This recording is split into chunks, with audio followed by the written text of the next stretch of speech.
Hello there, my name is Carul Swords, and this is another podcast about writing, being read, publishing industry, and your own efforts to build a career or develop an audience for your work.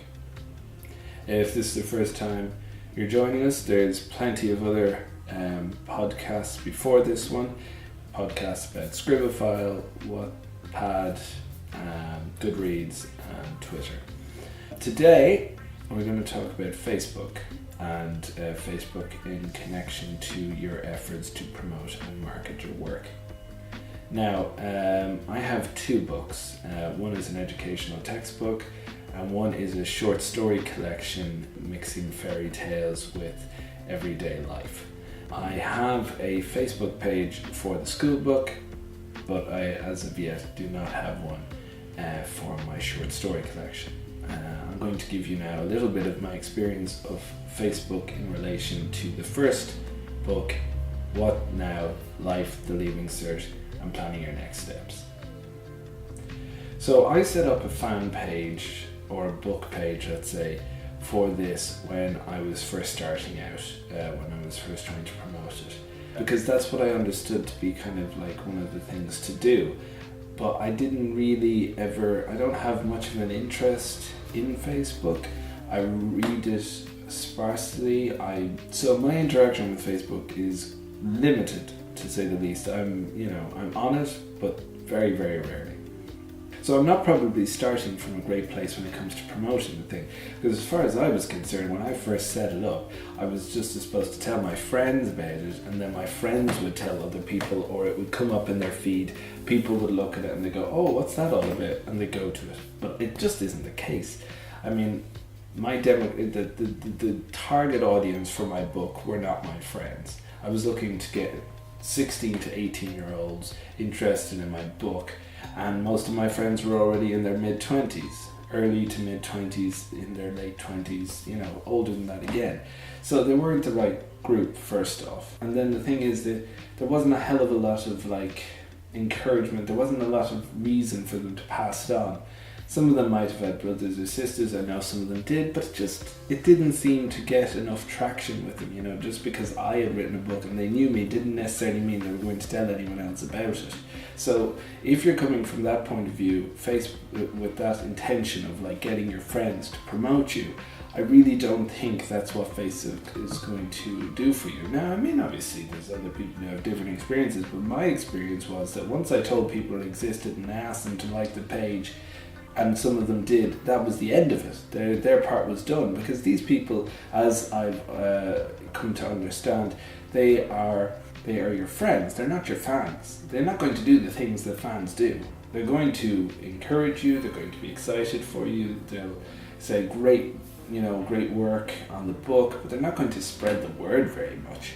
And if you go into Facebook with the intention of them doing so, spreading the word, then you may or may not be disappointed. You're certainly not going to get that much of a reaction, I don't think. And you see, this is where perhaps, at least in my experience so far, Facebook and Twitter are different, because you're not really, like with Twitter, yeah, you've got friends, you develop friends, maybe your friends are already on it.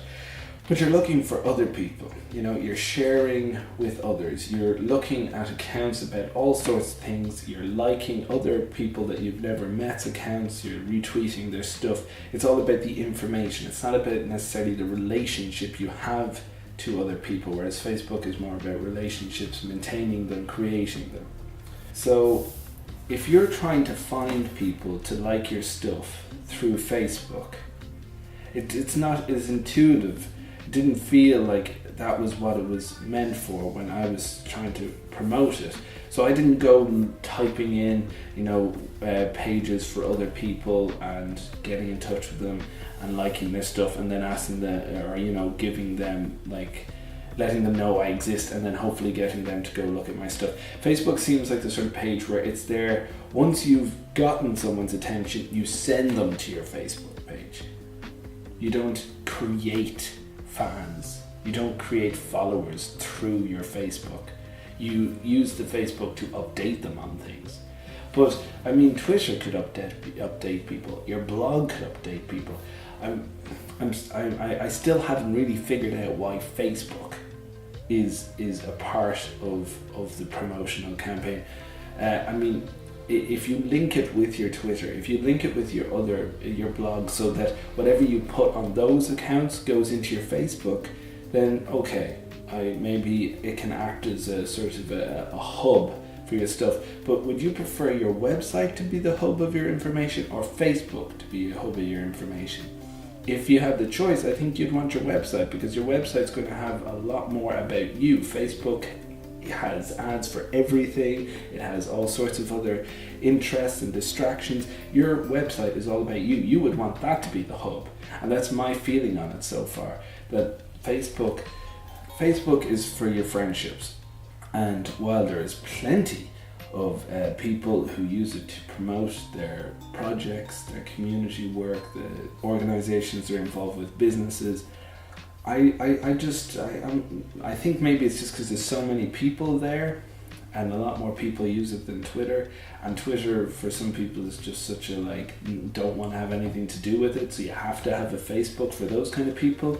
But so far, I'm not finding a hell of a lot of reason to be there. The only good thing, with regard to writing, that came out of it for me is that I started a fan page for a band that doesn't exist, that I was creating. It's a fictional band called Sycamore, and then what I started to do was I started to create posts for the band, like if they were there, like their reviews, when their next gig was, but it was all, again, it was fictional, and it was all sort of slanted towards humour and making people laugh. And I ended up with maybe about 11,000, 12,000 words from it. And what I'm doing with that now is I'm creating a short novelette, which I will use to promote other material further down the line. So Facebook in that respect has been helpful, because it gave me, I wrote it all up, scheduled it, and I left it alone. And while it didn't make me any new fans, it was a couple of friends looking at it. It never spread beyond a few friends. It's left me now with something that is like 11,000 words long, and I can use that. But that was like by accident. That had nothing much. I was trying to promote myself, but at the end of the day, only my friends ever looked at that page. And now I'm trying to retweak it so that I can give it to a wider audience. But that's not because Facebook gears it towards that. That was just something that I've decided to do afterward. But look, anyway, if you think that there's a lot more to Facebook in terms of marketing and promotion, leave a comment at the below, because I am not the master of Facebook. I am not the all-seeing eye of social media. So if you've got some thoughts on it, you'd like to flesh out what I've added here a little more, then please do so in the comments below. Other than that, if you like the podcast, there's a bunch of other ones. There's other material that I've written all across the web. There's my book, short story collection, Bedtime Stories for Grown-Ups. You can check that out. It's on all the major book-selling websites, as well as this website. If you like the podcast and you got something out of them, then maybe you can make a donation. PayPal, Gumroad, Patreon, all these different ways of doing so. Check out the website for more information. And if you have any thoughts on other topics that I should include, again, put it in the comments below. Okay, folks. Well, look, I'm not going to take any more of your time. Enjoy the rest of your day and whatever you look at on the internet, and take care of yourselves and each other. The Spinkeroo Swords. Goodbye.